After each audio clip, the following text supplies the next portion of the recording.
Kung alam natin yung sinabi na may sinabi sa Luke, patingnan ko sa Bible. Luke chapter 17 ba yun? Yung tungkol po sa the kingdom of God. Kaya amaze ako dito sa Bible na to sa mga salita ng Diyos Yung sa ibang mga turo, inner self. Ngunit may secret word dito sa Bible na nakasabi. Luke chapter 17.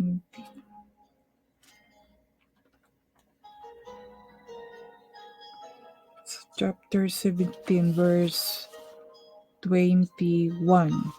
Yan po na sinabi na be still or meditate and hear your inner self. Meron kasing ganong turo. And then, na-question inner self. Kasi nga, pinag-aralan ko rin po kasi, nag-aaral ako dahil bisa kasi na lumalabas sa aking mga, sa newsfeed or sa aking, pag nagpunta ako sa YouTube, palagi pong nagpa-flash ba? Nakikita ko na, your inner self, hear your inner self. Kaya sabi ko, inner self. Ngayon, sa Bible, ano ang sabi tungkol sa ating kalooban, no?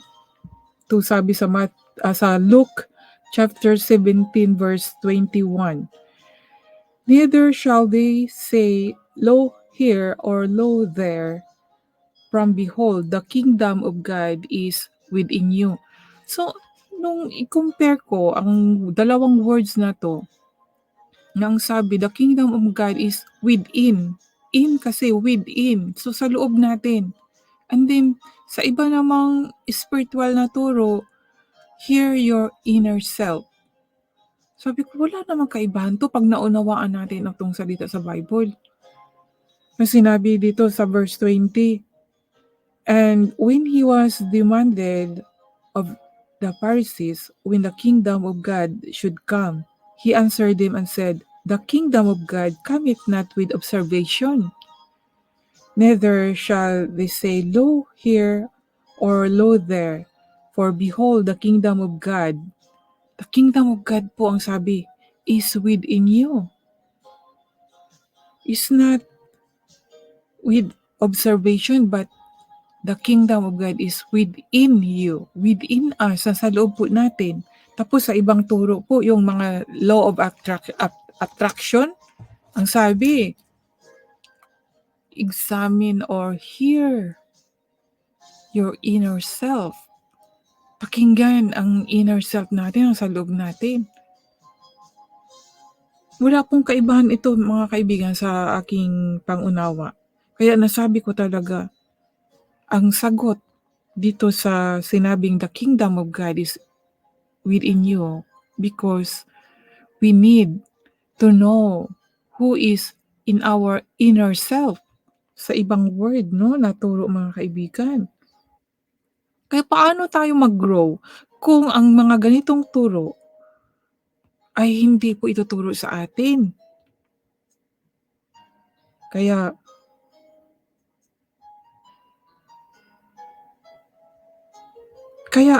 sa aking ding sa aking paunawa, kung nasa atin na yung kingdom of God, ito yung sinabi sa law of attraction na kung anong isisipin natin ay magmamanifest. Hindi po ako kontra doon. Kung nasa atin na ang kingdom of God, we can also do such thing. Kung ano po yung gusto natin. Siyempre, ang itinuro po sa atin ay mag-pray. Pray and have faith na makamit natin, di ba? So yan, wala pong kaibahan yan sa law of attraction na kung ano po ang gusto natin ay ating makuha. Pero ang itinuturo po sa atin na humingi tayo sa Diyos. Ang kaibahan lang po sa ibang turo, yung law of attraction is sa sarili lang po nating kakayahan. Pero tayo as a Christian na naniwala po tayo na may Diyos, na siya po ang mag-provide sa lahat, ay ibibigay niya. At dahil siya ay nasa atin, the kingdom of God is within us. Kung ano po yung gusto natin ay atin pong makakamit. Pray. Pray and faith that God will give. Mga kaibigan, it's amazing. Na-amaze po talaga ako dito. So, pwede po nating i-practice ang ganito, but everything belongs to God, na siya lang talaga ang nagbigay din sa atin. Not on our own power, but the power of God. Yun po ang kaibahan doon, mga kaibigan. We have to recognize that there is God who will provide us, will protect us, will hear our prayer, and always with us. Out and in po yun, ang God po, mga kaibigan. Meron po talagang mga hidden words dito sa Bible. It's amazing po, mga kaibigan. Atin pong pagbulay-bulayin ang katotohanan tungkol sa Diyos.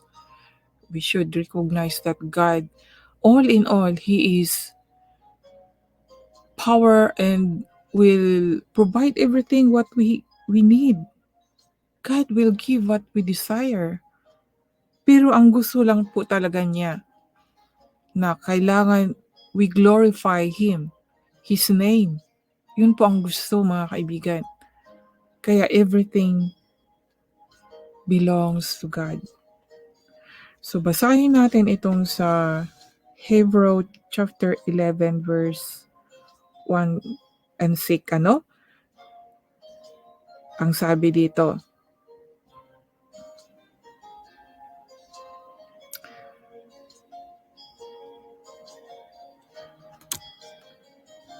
Hebrew 1 and Hebrew chapter 11.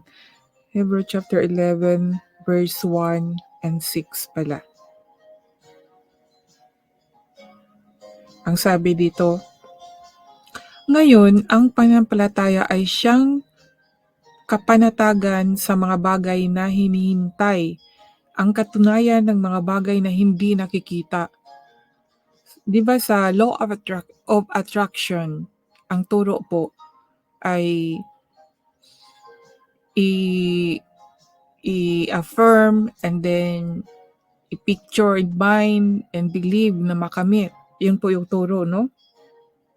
Ito naman walang kaibahan mga kaibigan. Now faith is the substance of things hoped for, the evidence of things not seen. So pag nakita natin, pag nag-gets na natin yung ating mga ninanais because of faith at nakita natin, nag-manifest siya, yan yung evidence, mga kaibigan.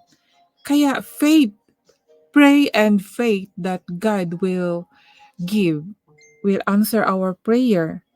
At yan nga, ito yung evidence ng faith natin na nakukuha natin. It's everything from God pa rin po, not from our power. We can have that power because of the kingdom of God is within us. At hindi lang yan. We are filled with the Holy Spirit. The Holy Spirit dwells in us. So, meron tayo niyan, mga kaibigan. Hindi lang yung pinuforce natin na wala pong involved ang Diyos as a believer of Christ, or as a believer of that there is God sa buhay natin. God, si Lord pa rin ang magbibigay. Kaya nga tinuro sa atin na now faith is the substance of things hoped for, the evidence of things not seen. And then dito po sa verse 6, Hebrew chapter 11 verse 6, but without faith, it is impossible to please Him. For he that cometh to God must believe that He is, and that He is a rewarder of them that diligently seek Him. Yan po, mga kaibigan. Si Christ Jesus po ang itinuturo. dito. Na kung hindi po tayo magtitiwala sa kanya na siya po ang sasagot ng ating mga panalangin, ay yun, hindi rin pala natin mare-receive. So, kailangan po natin maniwala sa at pray natin na ma-receive natin through Christ Jesus, no? Because we have faith in Him na siya po ang magbibigay sa atin sa lahat.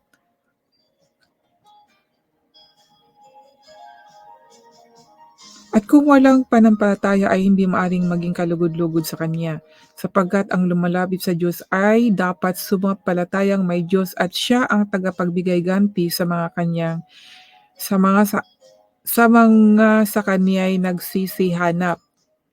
'Di ba mga kaibigan? Klarong-klaro po na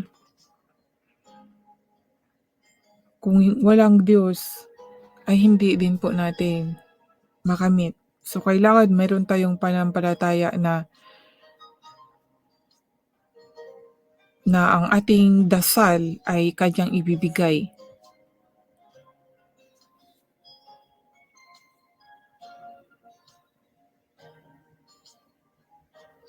Sa sarili ko po noon nagdadasal ako na yun, lalo sa mga material na bagay, humingi po tayo palagi.